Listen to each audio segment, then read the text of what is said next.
생생법률쇼 진행을 맡은 김유리입니다. 이 세상의 이슈를 법률적 시점에서 다뤄보는 본격 토크 블록버스터 법률 이슈 토크 시작했습니다.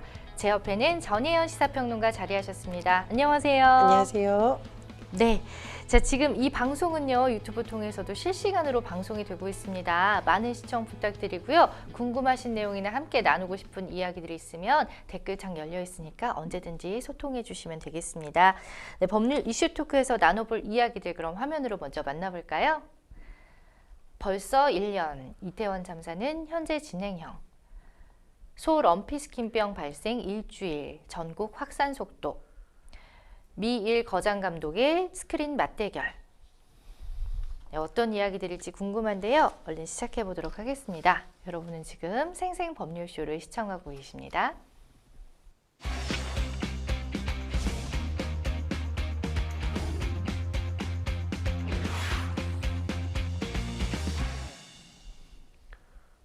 네, 법률 이슈 토크 첫 번째 주제입니다. 벌써 1년, 이태원 참사는 현재 진행형입니다. 저희가 맨날 전혜연 평론가님하고 앞에서 인사할 때마다 시간이 참 빠르다 이런 얘기를 항상 했었는데 이것 또한 그렇습니다. 벌써 1년이 지났고요. 유가족 입장에서는 여전히 그 현재 진행적인 사건이자 사고죠. 너무나 안타깝고 또 허망한 죽음이었기 때문에 전 국민도 같이 가슴 아팠던 또 충격적이었던 그런 사고였는데 참사 1년을 맞아서 추모대회가 서울광장에서 열린다고 하네요. 서울시가 그런데 승인을 한 건가요? 네, 그렇습니다. 서울광장을 이렇게 대규모 인파가 또 몰릴 것으로 예상이 되는데 서울시에서 승인이 난 상태고요. 이태원 참사 시민대책회의, 유가족 협의회 등을 중심으로 10월 29일 추모 대회가 열릴 예정입니다. 근데 제가 사실은 이 이태원 참사와 관련해서 저도 개인적으로 굉장히 뭐라고 해야 될까요? 참 당황스러운 일도 있었어요. 제가 네. 이제 이 일이 발생하고 그 이후에 라디오에서 생방송을 할 때 이 소식을 전해야 되는데 저도 울고 지금도 울컥하시는데요. 네. 저만 그런 게 아니라 바깥에서 지켜보던 피디님도 울고 작가들도 울고 아무도 예상치 못한 사고가 발생을 한 겁니다. 네.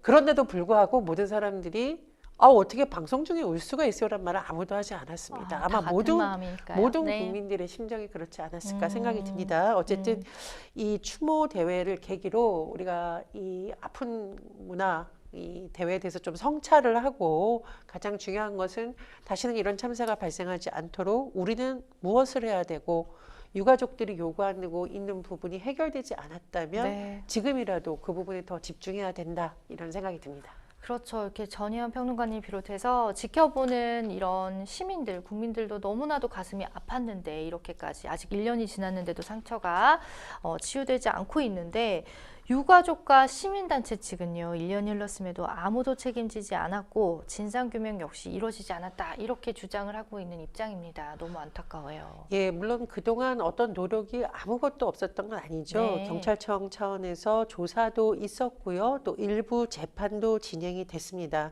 국회에서의 국정조사 움직임도 있었는데 그럼에도 불구하고 이태원 참사 시민대책위 또 법률 전문가들이죠. 민주사회를 위한 민변에서 기자회견을 보면 여전히 너무 미흡한 부분이 많다라는 겁니다. 30대 과제를 발표하고 해결해야 된다라고는 주장이 지금 나오고 있습니다. 네. 좀 다 살펴볼 수는 없지만 핵심적인 내용을 보면은 경찰청, 서울경찰청, 행전안전부 이른바 윗선이죠. 일선에 있는 경찰들에게만 책임을 물어서는 안 된다는 겁니다. 네. 이 윗선에 대한 책임 규명이 있어야 된다는 것. 재발 방지를 위한 구조적인 원인을 분석해야 된다. 또 관련 보고서 조작 의혹이 있는데 허위 진술을 비롯한 이런 조작에 대해서 여러 가지 쟁점 사안들이 남아 있기 때문에 이런 부분에 대해서 반드시 추가 조사가 진행이 돼야 된다. 그리고 특별법 제정, 독립조사기관을 만들어서 정말 부족한 부분을 우리가 마무리하고 가야 된다. 이런 주장을 펼쳤습니다. 네. 자, 그러면 그 추가 조사의 핵심 쟁점들은 어떤 게 있나요? 예, 제가 말씀드렸듯이 우리가 구조적 문제라는 것은 일선 경찰 한 명이 누가 그랬다. 이런 문제로 되는 것이 아닙니다. 네. 예를 들면 당시 헬로윈 축제 인파 사고 위험을 예측할 수 있는 여러 가지 부분에 대한 조사가 있어야겠죠. 그리고 참사 당일 현장 위험이 무시되었다면 도대체 어떤 과정에서 어떤 이유인지를 밝혀야 됩니다. 그렇지 않으면 우리가 유사한 사고를 막기 위해서 뭘 해야 되는지 정확하게 모를 수 있다는 겁니다. 그래서 이것은 단순히 처벌을 해야 된다 이런 차원의 문제가 아니라 이런 참사가 발생해서 우리가 너무너무 아픈 교훈이라는 표현을 쓰거든요. 다시는 이런 일이지 않게 하기 위해서 규명돼야 될 부분을 제대로 규명을 해야 된다라는 거고요. 특히 6개 정부기관의 책임에 관한 재규명이 있어야 된다 이렇게 정부와 국회에 촉구하고 있는 상황인데 6개의 기관이라는 것은 경찰, 소방, 보건복지부, 행정안전부 그리고 지자체 중에서는 서울시와 용산구를 대상으로 해야 된다라고 봅니다. 그동안 사실 이제 경찰을 둘러싸고도 여러 가지 우려가 제기가 됐었죠. 지금도 사실은 뉴스 보면 논란이 계속되고 있습니다.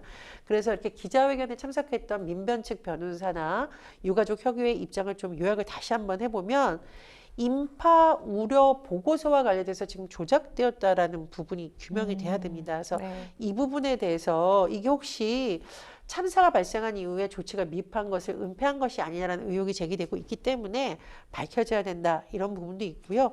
또 예를 들면은 응급 조치가 제대로 되었는지 이송 과정에서의 문제는 없었는지도 제대로 밝혀줘야 된다라는 주장도 나옵니다. 그렇죠. 정말 너무 많은 아까운 청춘들이 그렇게 한꺼번에 그렇게 된 거기 때문에 참 많은 분들이 가슴 아파했던 그런 사건인데 진상 규명조차 사실 속 시원하게 밝혀진 것들이 없기 때문에 유가족 입장에서는 얼마나 지금 답답하고 1년을 어떤 심정으로 보냈을지 정말 헤아리기도 힘든 것 같아요. 이 유가족 분들이 집회를 할 때 머리를 이 바닥에 대는 머리를 찌으며 걷는 거죠. 삼보일배 형식의 집회도 하셨고 버스를 타고 전국을 돌기도 했습니다. 그럼에도 아직까지 진상규명이 더 필요하다라는 게 유족들의 입장입니다. 책임자 처벌이 일부 이루어졌다라고 하지만 제가 말씀드렸듯이 일선에 있는 경찰들, 구급대원들에게 모든 책임이 있는 것은 아니지 않습니까? 이분들은 보통 이제 명령에 따라서 지휘체계에 따라서 움직이는 것이기 때문에 보다 근본적으로 우리가 윗선을 자꾸 얘기하는 것은 특정인을 처벌해야만 이것이 맞다라는 것이 아니라요. 이 지휘체계에서 어떤 문제가 있었다면 그걸 밝혀야 우리가 똑같은 일이 일어나지 않도록 막기 위해서인데 제가 이 희생자 가족들의 사연을 읽지를 못합니다. 왜냐하면 그런 방송을 제가 못할 것 같아요. 그럴 정도로 이 유가족들의 하루하루가 너무 고통스러운 이 상황이 아직도 마무리되지 않았습니다. 그래서 이태원 참사 우리가 일주일 앞두고 잠깐 관심을 갖는 것이 아니라 많은 국민들이 더 관심을 가져야 되고 정부와 국회도 아직 남아있는 과제를 풀어야겠습니다. 그렇죠. 이렇게 대본을 보면은 하나하나 사연이 다 나와 있는데 이걸 진짜 보면은 오늘 관광. 자, 유실물을 선뜻 찾으러 가지 못하는 유가족들도 많다고 하더라고요. 아직까지도. 사람이 너무 이제 힘들고 고통스러운 일을 겪으면 다시 그 상황을 마주하는 것이 굉장히 힘들고 고통스러운 일이 있는데 이제 자녀분들의 유실물을 못 찾아가는 부분이 있다는 겁니다. 사실은 한편으로는 얼마나 가고 싶으시겠어요. 그러나 그것을 왜 정면으로 보는 것이 너무 두렵다 이런 말이 나오고 있고요. 11개월간 찾아간 유실물이 한 20점 정도에 불과하다고 해요. 그러니까 총기에는 좀 찾아갔는데 아직까지 남은 것 중에 그렇다고 하고 본래 이렇게 유실물을 한 6개월 정도만 경찰에서 보관을 하는데 일단은 기간 없이 보관을 한다라고 합니다. 자, 많은 인명사고를 낸 참사가 발생하고 또 책임지는 이는 아무도 없고 정말 답답한 상황입니다. 자, 어쨌든 유족은 참사를 내세운 특별법 통과를 위해서 또 참사를 기억해 달라라면서 이제 울며 당부를 하고 있는데 이게 참 큰 사고가 있을 때마다 참 이런 모습이 보이는 게 안타깝습니다. 그렇습니다. 사실 세월호 참사 때도 우리가 유가족들의 그런 모습을 지켜봤고 또 이태원 참사 이후에도 이런 모습을 지켜보고 있는데 이게 과연 유가족과 희생자만의 문제인가? 이태원 참사에 희생된 분들이 과연 내가 또는 우리 가족에게 이런 일이 있을 거라고 상상이나 했겠습니까? 그래서 사실은 안전이라는 것이 국가적 과제이고 우리가 여전히 사회 곳곳에서 정말 안전 불감증이라는 말이 나올 정도로 문제가 있는 곳이 너무나 많습니다. 제가 설명드리다 보면 깜짝 놀라실 텐데 그런 부분을 정말 짚어야 되겠죠. 그리고 가장 중요한 진상규명 늦어질수록 어렵습니다. 증거가 훼손되는 경우도 있고 증거를 누군가 감추는 경우도 있고 네. 진술이 번복되는 경우도 있고 고의가 아닌 기억이 흐려져서 진술을 못 받는 경우도 있거든요. 그래서 유가족들이 더 이상 늦어지기 전에 지금이라도 진상에 관련된 특별법을 마련해야 된다라고 주장하고 있는 것으로 보입니다. 네, 유가족과 또 용산 시민단체들이 박희영 용산구청장이 사퇴를 거듭 촉구하고 나섰습니다. 박 구청장의 경우에 재판을 받았는데 보석으로 석방이 됐거든요. 그렇죠. 업무상 과실치상 등의 혐의로 박 구청장은 기소되고 구속돼서 재판을 받고 있어서 아마 그때 뉴스만 기억하시는 분들은 이 사람이 지금 용산구청장 일을 하고 있다고요? 라고 하실 수 있어요. 근데 보석으로 이제 석방이 된 상태이고 일단 용산구청으로 출퇴근하면서 구청장 업무를 수행하고 있습니다. 그러나 유족들이라던가 시민단체 입장에서는 이거는 용납할 수가 없다. 다른 것도 아니고 이태원 참사와 관련돼서 기소돼서 재판을 받고 있는데 아무리 보석을 해줬다 하더라도 이게 맞는가라는 의문을 제기하고 있습니다. 그래서 아예 사퇴를 해라 이렇게 하고 있는데요. 지금 서명을 받고 있어요. 이 박 구청장의 사퇴를 촉구하고 특별법을 제정을 요구하는 서명 인원이 지금 2,000명이 넘었다 이런 소식이 나오고 있는데요. 네. 앞으로 조금 더 지켜봐야겠습니다. 예. 또 유가족은 여당을 향해서도 특별법 제정을 촉구하기도 했는데 이태원 특별법의 경우에는 지난 6월에 패스트트랙으로 지정이 됐었어요. 근데 당시에 여당이 패스트트랙 지정 표결에 참여하지 않았던 기억이 있습니다. 제 기억이 맞나요? 그렇습니다. 자, 21대 국회는 내년 5월에 종료가 됩니다. 4월에 총선이 있죠. 네. 그러면 사실상 총선 끝나고 이후에 뭔가를 한다라는 건 기대하기 어렵고요. 그리고 연말이나 연초에는 또 각 정당이 뭐 후보 공천하고 경선하고 바빠질 겁니다. 그렇다면 어떻게 되느냐면은 이제까지 논의가 됐던 특별법 관련 내용도 원점에서 다음 국회에서 시작해야 되는 상황이 발생할 수가 있어요. 굉장히 현실적으로 지금 급한 상황인데 어쨌든 야당 주도로 패스트트랙 신속 처리해야 되는 안건으로 지정이 됐습니다만 네. 문제는 이것이 여야 합의로 잘 또 되어야 이게 사실 의미가 있는 거잖아요. 그렇죠. 그래서 민주당 홍익표 원내대표가 유가족들을 만난 다음에 여당 그리고 대통령도 이 법이 좀 빨리 되도록 굳이 정해진 기간까지 기다릴 필요가 없지 않느냐. 이 법안은 빨리 좀 제정이 되도록 나서달라 이렇게 강조하고 있는 상황입니다. 네, 지금 말씀하신 대로 홍익표 원내대표가 어제 정부 여당에 이태원 참사 1주기 시민 추모대회 참석을 공개 제안을 했다고 해요. 근데 윤 대통령은 일단 참석하지 않는 방향으로 가닥을 잡은 것 같아 보입니다. 제가 이 설명 꼭 드려야겠는데요. 민주당 홍익표 원내대표가 주장하기에 앞서서 이미 유가족들이 기자회견을 했습니다. 윤석열 대통령이 이 이태원 참사 1주기 추모 대회에 참석해달라 정중하게 요청한다. 네. 이렇게 기자회견을 통해서 공식적으로 밝혔고 또 민주당 홍익표 원내대표도 다시 한번 요청을 한 상황인데 지금 언론 보도를 보니까 대통령실에서는 윤석열 대통령이 이 이태원 참사 시민대회에 참석을 안 할 것이고 이 집회가 정치 집회의 성격으로 좀 보는 것이라고 한다라는 지금 보도가 나오고 있고 네. 그렇다면 이런 참사와 관련해서 대통령이 이제 어떤 메시지를 내는 경우가 있는데 네. 아직 정해지지 않은 것다 이런 언론 보도가 나오고 있습니다. 남은 기간 동안 좀 지켜봐야겠습니다. 아유, 저는 사실 그래요. 일반 국민의 한 사람으로서 이게 정치적인 성향으로 이용되는 게 너무 가슴이 아프고 속상합니다. 사실은 이건 누구나 같이 가슴 아파하는 그런 것들인데 이게 여야 뭐 정치 그런 거에 휘말려가지고 이렇게 변질된다는 게 참 국민으로서 보기가 안타깝습니다. 네.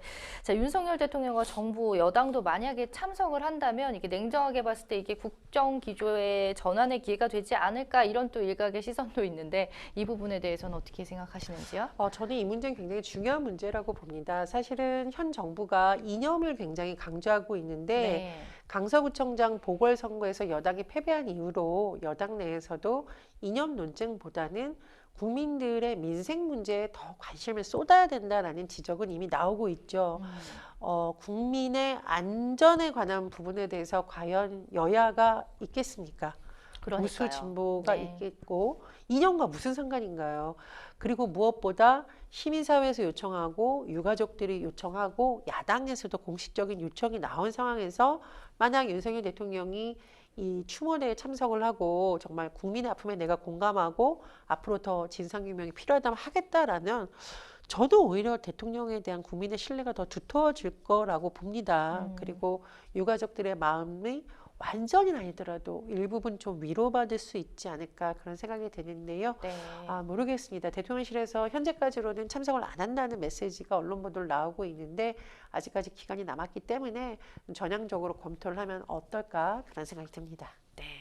또 어제 이런 소식도 들려왔어요. 감사원이 이태원 참사를 중심으로 재난 안전 관리 체계를 점검하는 감사에 나선다. 지금까지는 안 나섰던 건가요? 네, 안 나섰습니다. 아이고, 예. 그래서 언론 보도를 보면 뒤늦게 이제서야라는 이제 표현이 많이 나와요. 네. 물론 이제라도 제대로 하면 참 좋겠는데 참사가 발생한 지 1년 뒤에 한다라는 것에 대해서는 여전히 비판의 목소리가 나옵니다. 네. 일단 예비 조사를 합니다. 감사라는 것이 이제 그냥 하는 것은 아니고요. 예비 조사가 있고 여러 가지 절차가 있는데 어쨌든 자료를 수집을 하고 중요한 것은 재난 안전 관리 체계를 점검하겠다고 했습니다. 근데 우리나라가 이제 여러 가지 조직이 있는데 이 재난과 안전된 곳은 일단 행정안전부가 네. 당연히 들어가고요. 소방청, 경찰, 지방자치단체 등이라고 하는데 제가 누누이 말하듯이 이거 정치적으로 바라볼 사안이 아니에요. 네. 우리 아이, 우리 부모님, 내 자신도 안전은 사실은 너무 중요한 문제죠. 그래서 감사원도 이제 감사를 시작한다고 하니까 좀 이 부분에 있어서 철저하게 잘 감사를 해서 우리가 정말 짚고 넘어가야 될 부분. 그러나 국민들 개개인이 가서 그 자료를 볼 수는 없잖아요. 좀 감사원이 이번에 제대로 된 감사를 통해서 국민의 신뢰를 확보했으면 하는 바람입니다. 네, 그 재난 안전 관리 체계 점검이라는 포괄적인 주제 아래 감사가 진행되는 만큼 이태원 참사와 관련해서 정부가 얼마나 책임을 규명할 수 있을지 많은 분들의 관심이 좀 쏠릴 것으로 보이네요. 또 참사 당시 이제 사고가 일어났던 골목이 워낙에 좁았었습니다. 그리고 경사가 이렇게 있었기 때문에 더 위험했다 이런 얘기가 많았는데 이런 부분을 뭐 개선이 될 여지가 많지는 않아 보이는데 이 골목을 다 통째로 어떻게 할 수는 없는 거니까요. 예. 그러나 어떻게 보세요? 이제 경사로의 이 경사가 좀 덜 급하게 하는 공사라든가 네. 미끄럼 방지 공사 같은 건 할 수 있겠죠. 네. 언론에서 현장을 가봤더니 네. 일부는 됐더라. 근데 이게 일주기 앞두고 한 달 전에 했더라. 급하게. 이 말은 무엇인가요? 네. 일주기 앞두고 언론에서 점검 나올 것 같으니까 한 거 아니냐. 라는 좀 비판의 소지가 있어요. 그래서 여러 가지 부분은 뭐 뒤늦게라도 된 건 다행입니다만 더 네. 빨리 했어야 됐다라는 아쉬움이 났고요. 중요한 건 이제 CCTV 같은 경우에도 보완이 됐는데 어쨌든 제가 보기에 너무 이렇게 언론에서 비판하면 해야 될 것이 아니라 이건 당연히 해야 되는 부분입니다. 그리고 너무나 안타까운 소식이 또 전해지는데요. 불법 중축물이 여전히 많다라는 거예요. 그게 또 영향을 미치기도 네, 했었거든요. 네, 참사 당시에. 원인 중에 하나로 네. 지적이 되죠. 가뜩이나 좁은 골목길을 불법 중축물로 인해서 도로 폭이 더 좁아지니까 너무 답답한 데다가 사람이 인파가 몰리면 예. 너무 위험한 요인이 그렇죠. 되는 거죠. 그래서 지금 언론에서 가봤더니 불법 중축물이 200개는 아직 철거도 되지 않았더라. 이런 지적이 나옵니다. 예, 불법 건축물 문제 등이 직후에 사실 논란이 됐었거든요. 그런데 관련 제도 등이 전혀 변한 게 없거나 아니면 급하게 이렇게 됐다라는 보도가 많습니다. 이게 불법 중축물을 하면 그걸 이제 일단 단속을 해서 적발해야겠죠. 네. 적발되면 이행 강제금이라는 걸 내야 됩니다. 쉽게 말하면 돈을 내야 돼요. 네. 그런데 문제는 뭐냐? 이 벌금을 이행 강제금으로 내는 돈이 더 적다. 그러니까 일단 불법 증축물에서 돈 많이 벌고 벌금 내고 말지라는 인식이 있을 수 있으니까 이 금액을 상향해야 된다라는 논의가 됐었습니다. 그런데 현재는 다시 거의 원점으로 돌아간 상태라고 해서 네. 이제 좀 안전과 관련된 전문가들이 일단은 단속도 잘해야 되고 두 번째는 단속해서도 걸리면 돈 내면 되지. 그럼 벌금 얼마 안 되고 불법 증축에서 번 돈이 더 많다. 이걸 차단하기 위한 제도도 만들어야 된다. 네. 거듭 지적을 하고 있는 상황입니다.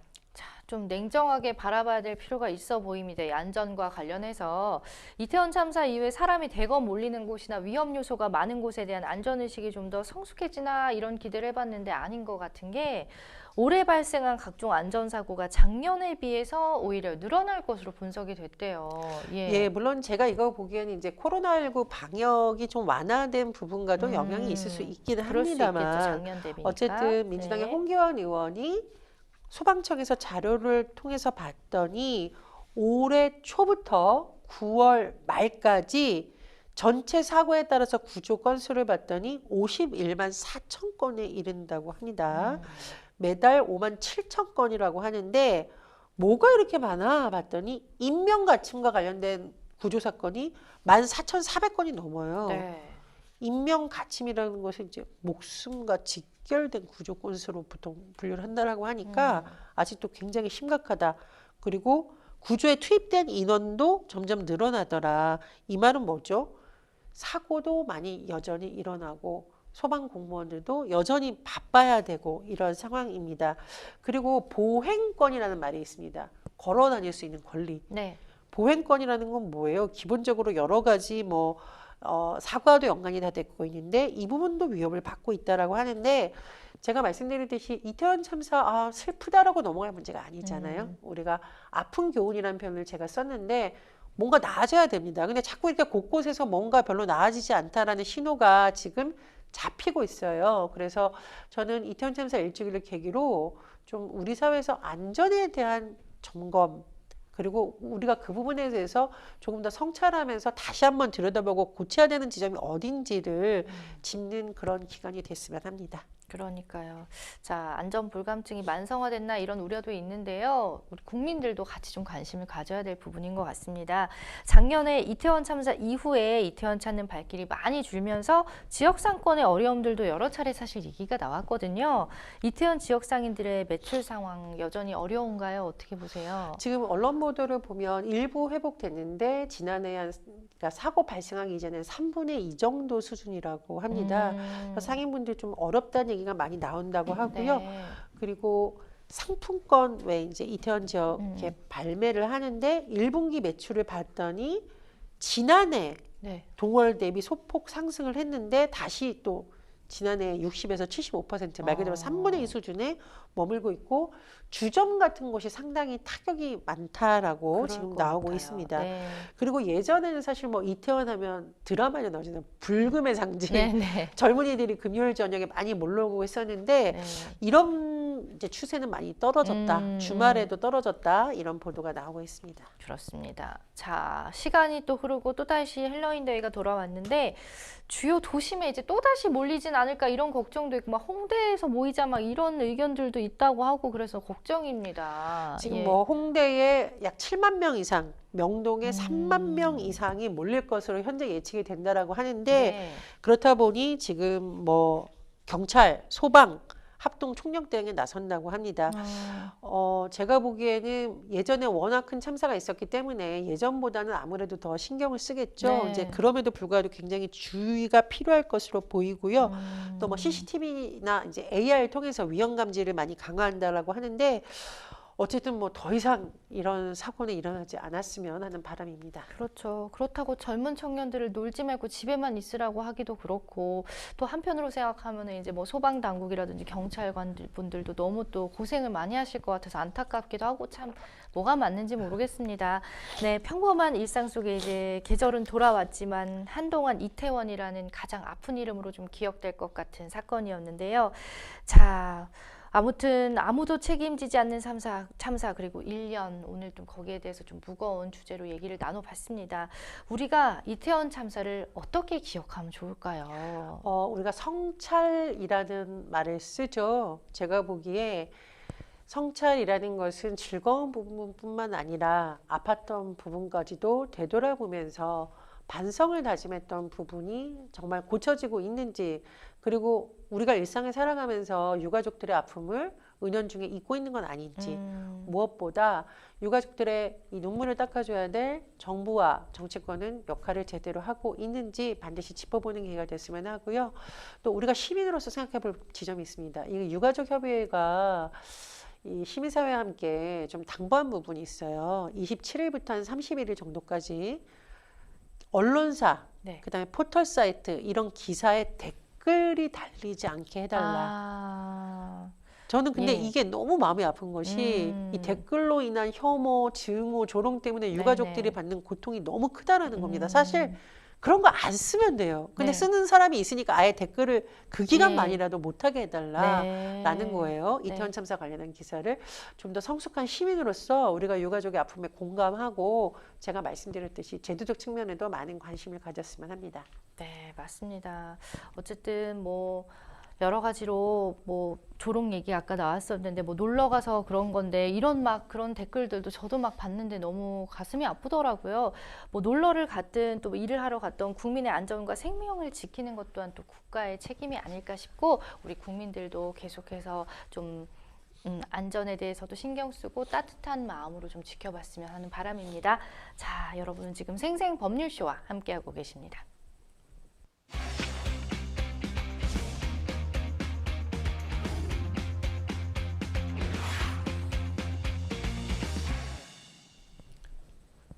네, 법률 이슈 토크 두 번째 주제 만나보겠습니다. 소 럼피스킨병 발생 일주일 전국 확산 속도입니다.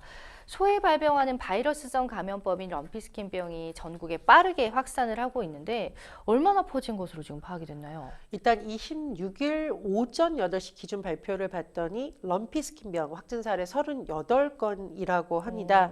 근데 이 럼피스킨병이 전염력이 굉장히 강한 것으로 알려져 있고 네네. 제가 추가로 설명을 드릴 텐데요.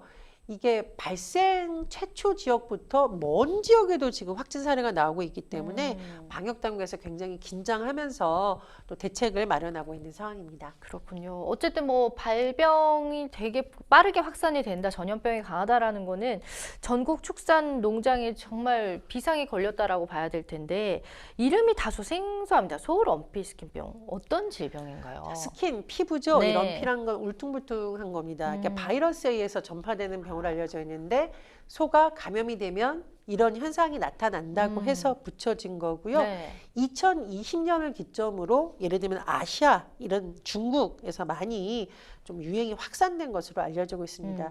감염 경로가 모기, 진드기, 파리 이런 거라고 하는데요. 네. 어쨌든 감염된 동물하고 직접 접촉해도 전파가 가능하다고 하니까 방역당국에서 이제 제가 설명을 드리겠지만 뭐 백신 접종 앞으로 하고 살펴보니 이런 위험성을 조금이라도 차단하기 위한 것으로 보입니다. 아, 그렇군요. 그러면은 이제 사람에게 전염되지는 않는지요? 사람에게는 전염되지 않는 것으로 지금 전해지고 있습니다. 이른바 인수공통 감염병은 아니다 이렇게 지금 설명이 나오고 있고 중요한 것은 혹시 감염돼서 살처분된 소고기 먹게 되는 거 아니에요? 유통되는 거 아니야라고 했는데 네. 지금 농林축산식품부의 설명을 들어보면 네. 전혀 그럴 가능성이 없다라고 강조하고 있거든요. 그래서 국민들이 너무 큰 불안감을 갖지 않으셔도 된다 이렇게 설명을 하고 있네요. 아, 그래요. 전혀 걱정 안 해도 된다는 걸 믿어보겠습니다. 자, 또 한동안 또 소고기나 우유 소비가 줄어들진 않을지 어쨌든 여기서 농림부에서는 그렇게 얘기를 했음에도 불구하고 좀 불안하실 것 같거든요. 그것 또한 걱정인데 이 럼피스킨병이 국내에서 처음 이제 충남 서산 농장에서 확진 사례가 나왔다고 해요. 서해안 지역 위주로 주로 발생을 했는데 내륙 지역인 이 강원도 양구에서도 감염이 확인됐습니다. 그러면 이제 확산 속도가 매우 빠른 것으로 파악이 됩니다. 아니면 각각에서 생겨난 건지. 초기에는 서해안 지역에서 발생이 됐는데 네. 강원도에서도 발생됐다 이런 제목으로 기사가 많이 떴죠. 네. 강원도 양구와 첫 발생지가 무려 떨어져 200km 있는데. 정도 떨어져 그러니까요. 있었다라고 하니까 이게 도대체 어떻게 된 거야? 사실은 특정 지역에 집중돼서 발병한 게 아니라 전국으로 확산됐다 이런 상징성이 있거든요. 네. 그래서 말씀드렸듯이 이게 사실상 벌써 확산된 거 아니냐라는 우려도 나옵니다. 그런 점에서 이 럼피스킨병의 전파 속도가 굉장히 빠르다는 우려가 나오고 있는 겁니다. 아까 뭐 30몇 건이라고 했는데 빠르게 확산하면서 벌써 소는 1,600마리가 살처분이 됐어요. 예. 아, 이게 좀 뭐 정말 농민들 입장에서는 너무너무 안타까운 상황인데 네. 일단 백신 주사를 놓고 항체 형성되는데 3주 정도 소요가 된다라고 해요. 그러니까 일단 이미 이 감염의 우려가 있거나 네. 확진 사례 는 지역을 중심으로 이제 살처분을 할 수밖에 없다. 이런 지금 설명이 나오고 있고요. 일단 백신을 170만 마리 분을 이제 추가로 도입해서 접종을 할 계획이라고 밝히고 있습니다. 네, 확산세가 빠른 만큼 빠른 대응이 필요해 보이는데 정부가 이제 백신을 들여오기로 했죠. 예, 네, 그렇습니다. 그래서 이제 빠르게 보급돼서 효과가 좀 나타나야 할 텐데 사실 이제 솥값도 하락이 되고 또 국제 곡물가 불안정에 따라 사료값은 또 올라가고 이렇게 이중고를 겪고 있는 한우 농가들은 생전 처음 들어본 이 럼피스킨병 때문에 정말 망연자실하고 있을 생각하니까 너무 마음이 아프네요. 일단은 한우 자체의 소비가 위축될 가능성이 있는 거고요. 또 농가 입장에서는 말씀해 주셨듯이 사료값, 이게 이제 곡물 가격과 연관이 되어 있습니다. 그러니까요. 곡물 가격은 우크라이나 전쟁이라던가 여러 가지 또 국제 상황이랑 맞물려 있는데 일단 농민들 입장에서 사료값을 어떻게 내릴 수 있는 방법이 없잖아요. 네. 그러니까 굉장히 근심거리인데 거기다가 또 이렇게 한우 가격도 최근에 하락했다는 소식 전해오고 있습니다.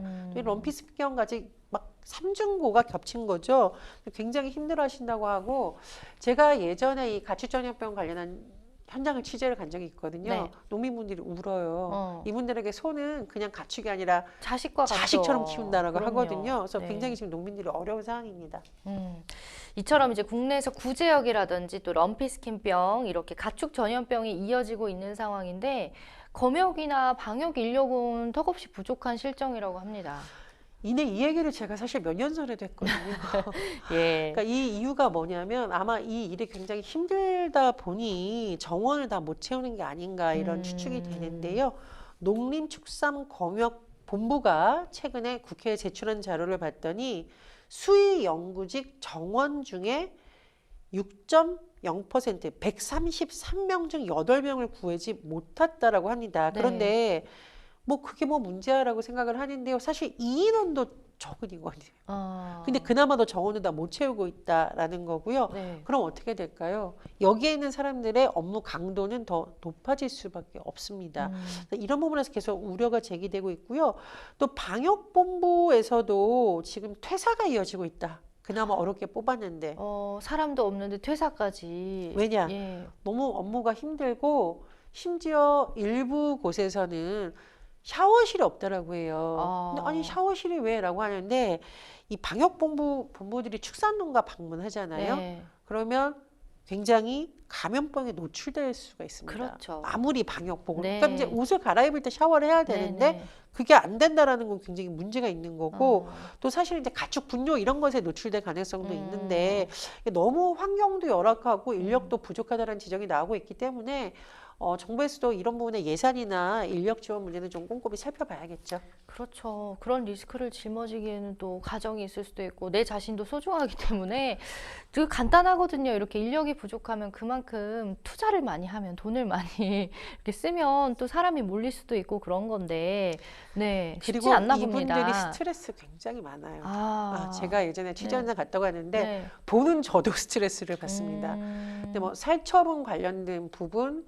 그리고 이제 전염병에 감염이 된 가축을 뭔가 하는 이런 일 자체가 굉장히 고강도 그렇죠. 업무라는 거죠. 맞아요. 그래서 제가 보기엔 좀 처우 문제 같은 것도 네. 깊이 들여다봐야 되고 한 사람의 인력이 감당할 수 있는 수준을 넘어서면 질적으로도 떨어질 수밖에 없잖아요. 맞아요. 예산과 인력 지원이 없는 정책은 허구다라는 말이 여기서 나오는 건데 그런 부분도 저는 좀 많이 보완됐으면 합니다. 네, 방역본부 직원들의 노동권을 보장하기 위한 노력이 필요해 보이고 이거 매년 저희가 얘기한다고 했잖아요. 그러니까 계속 얘기하지 말고 실제로 이렇게 좀 보여주시면 어떨까 올해 생각이 드네요. 자, 럼피스킨병이 발생하면서 일주 사이에 한우 고기 평균 도매 가격이 껑충 뛰어 올랐다고요. 그렇습니다. 일주 전과 비교를 해봤더니 한 도매가로 13% 정도 인상이 됐다라고 해요. 이제 다만 지금 언론 보도를 보면 일시적으로 수급의 이제 불안 상황이다. 그래서 계속되지는 않을 것으로 지금 예측을 하고 있습니다. 네, 그렇군요. 자, 우리도 한동안 이 전 세계적인 코로나19라는 대단한 감염병으로 모두 다 고생하지 않았습니까? 당시 이제 백신을 맞으면서도 감염병이 발발하지 않는 환경을 만드는 것이 중요하다 이런 얘기가 정말 많았거든요. 한마디로 근본적인 대책이 필요하다는 얘기인데 가축의 감염병이 또 유행을 달리하면서 계속 나타나고 있는 양상을 보이고 있습니다. 장기적인 관점에서 이렇게 사람과 동물 그리고 생태계와 환경 모두를 보호하는 방향의 감염병 대응책이 필요해 보입니다. 이런 질문 워낙 많이 받으시죠? 예, 네. 굉장히 체계적이고 과학적인 접근법이 필요한 부분입니다. 네. 뭐 과거처럼 소를 한두 마리 키우는 집 뭐 있겠지만 뭐 그런 농가는 사실 거의 없잖아요. 요즘에는. 이게 가축들이 밀집되어 있는 환경에 대한 문제 제기 지금 계속 되고 있거든요. 그리고 어떤 곳 같은 경우에는 문제가 발발을 했는데도 신고를 또 하지 않아서 문제가 된 사례도 있습니다. 네. 그래서 제가 과학적인 접근이 굉장히 필요하고 또 정부에서도 항상 이렇게 뭔가 발생하면 좀 뒤에 수습한다라는 비판이 있기 때문에 국제적인 부분과의 정보를 좀 공유하면서 사전에 예방할 수 있는 부분들을 농가하고 협력 시스템이 돼야 되거든요. 네. 좀 그런 부분도 보완이 되었으면 합니다. 그러게요. 또 소 잃고 외양간 고치나라는 아주 유명한 속담이 있는데 우리 소들을 잃지 않고 뒤늦게 고치는 일 없었으면 좋겠습니다. 자, 여러분은 지금 생생 법률쇼와 함께하고 계십니다.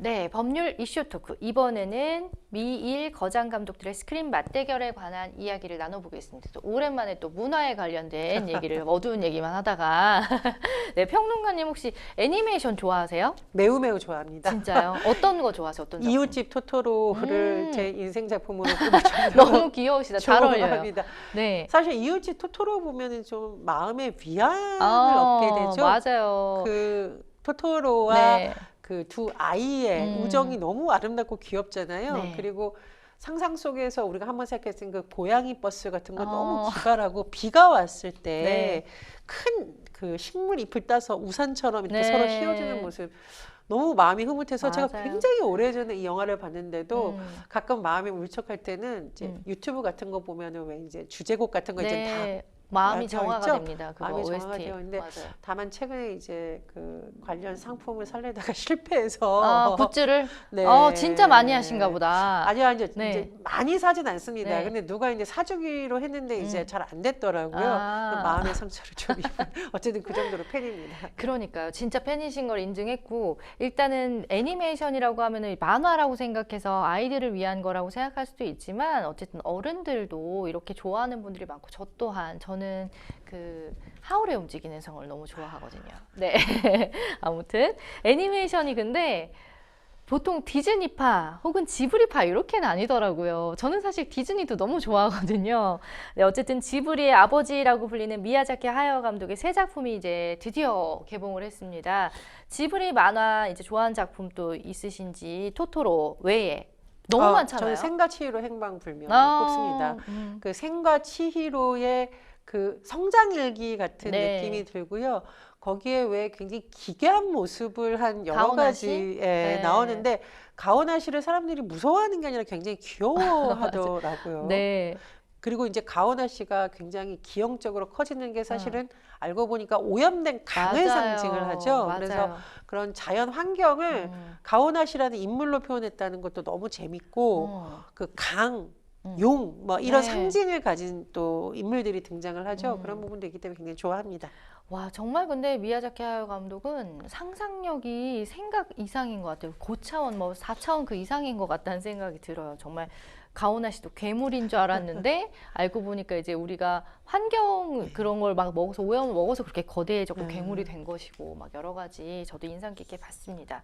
자, 이번에 개봉한 작품은 제목이 그대들은 어떻게 살 것인가예요. 이게 부산국제영화제에서도 보인 게 맞나요? 네, 그 작품 아마도 맞죠? 그런 것으로 네. 하고 저는 이제 이게 개봉이 됐어요. 음. 아직 완전히 못 보고 예고편을 좀 봤는데 네. 무려 7년에 걸쳐서 이 작품이 완성이 되었다고 합니다. 오. 또 미야자키 하야오 감독이 이제 이미 너무 고령인 상태고 이게 굉장히 고강도 작업이기 때문에 네. 은퇴를 사실상 했다 이렇게 우리가 봤는데 7년 만에 다시 이런 작품을 들고 복귀를 한 것으로 볼 수 있겠죠. 네.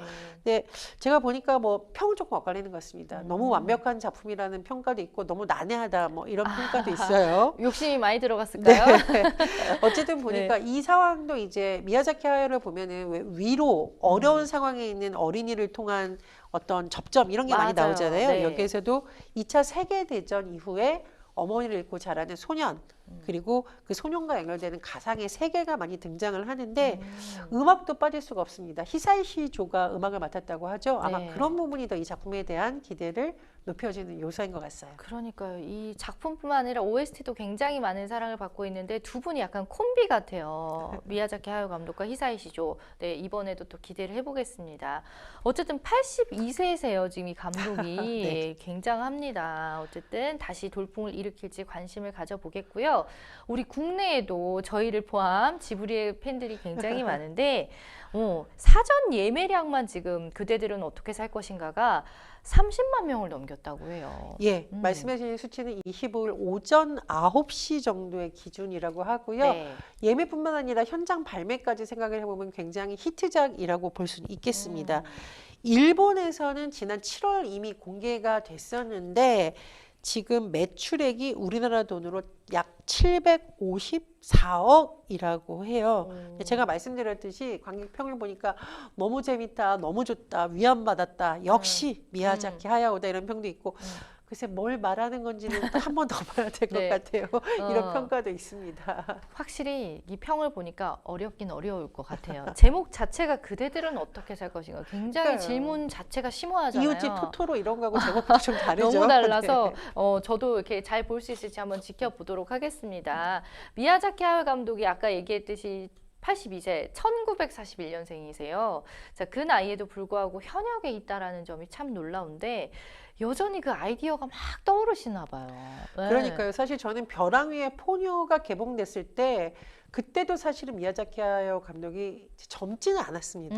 맞아요. 그런데 어떻게 포뇨라는 캐릭터를 네. 탄생할 수 시켰는지 정말 놀라웠는데 네. 어쨌든 이번에 82세의 나이에도 불구하고 이런 작품을 다시 선보인다는 사람들 깜짝 놀라는 거죠. 그래서 제가 보기에 어떤 작품의 완성도, 창의성 이런 거는 오히려 감독들이 나이가 들어가고 연륜이 쌓일수록 더 풍부해질 수도 있겠다 이런 생각이 들었고요. 네.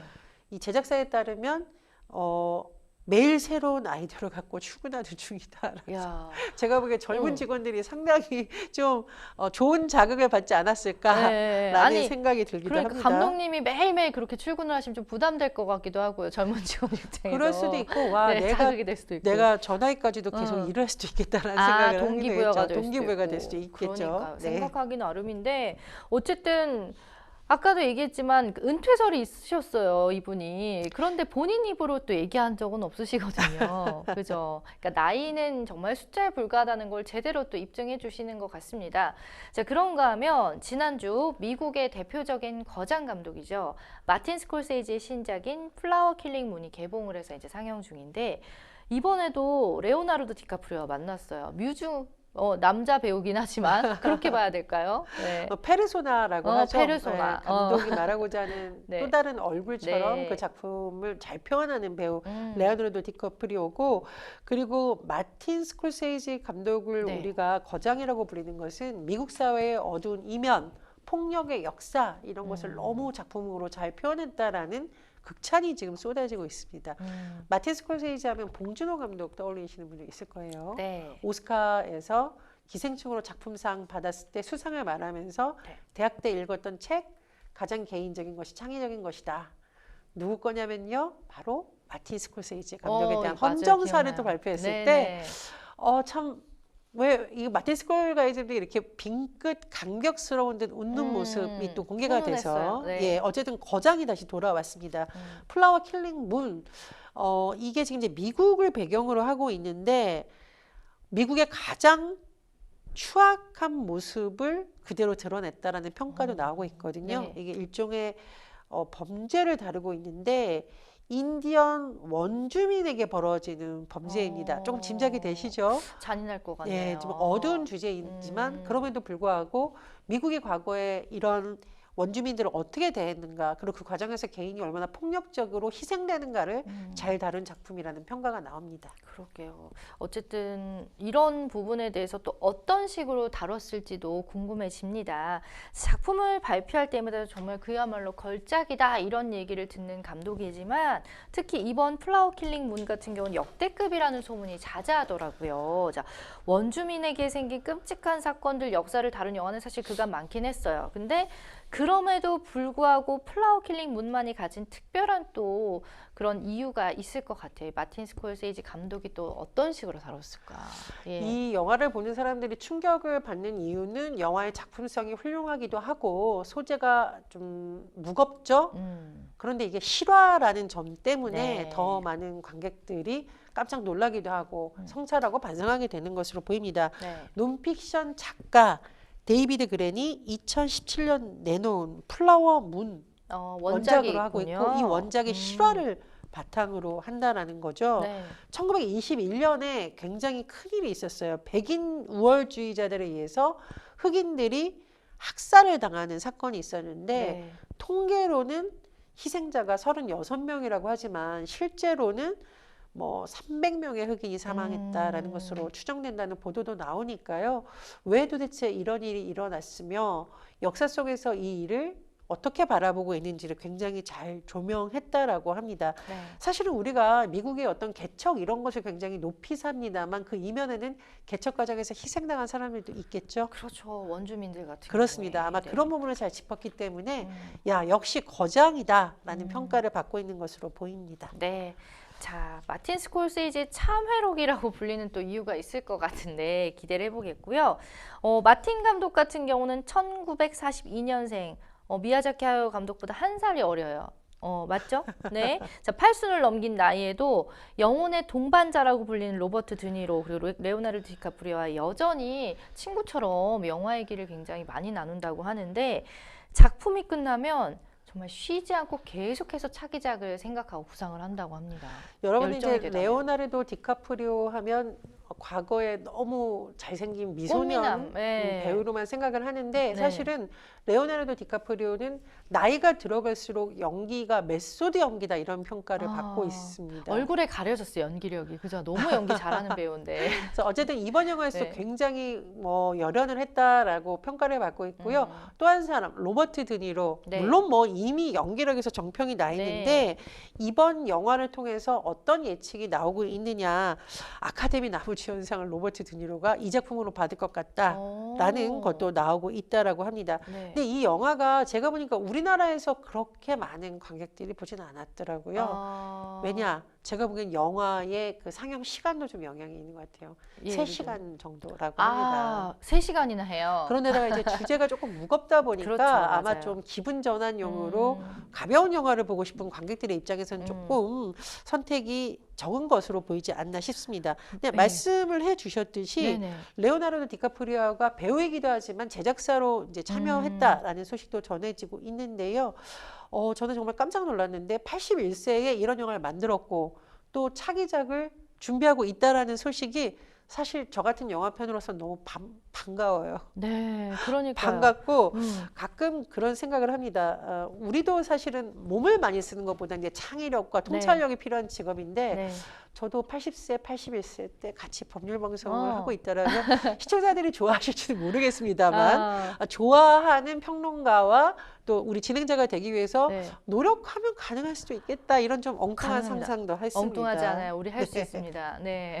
팥불이 될 때까지. 아니 제가 아까 우스갯소리로 100세까지 일하실 것 같다고 평론가님 열정이 있으셔서 그랬는데 무섭습니다.